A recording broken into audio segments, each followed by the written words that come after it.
Hello everyone, my name is Julio Alberto Blanco Solis. I am studying computer systems engineering.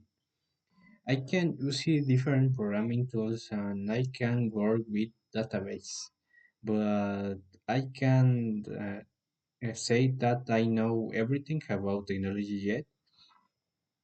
And the end of the semester, I was able to complete and submit important projects for electrical principles and digital applications.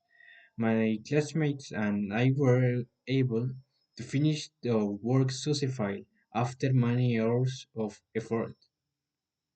During the next semesters, I may learn more advanced programming topics and I may be specialist in area related to software deployment.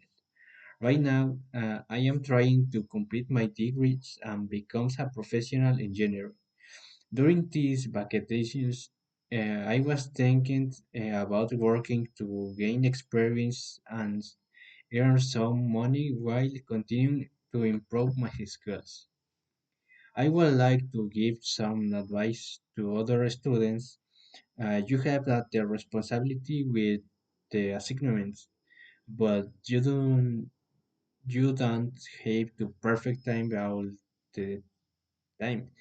You must manage your time well, and you must not leave your projects until the last minute. You should study regularly and practice what you learn in class. You shouldn't give up when a subject becomes difficult. Also, our says motivate and work hard to achieve your goals, and you own what opportunities to learn new things. Thanks for listening.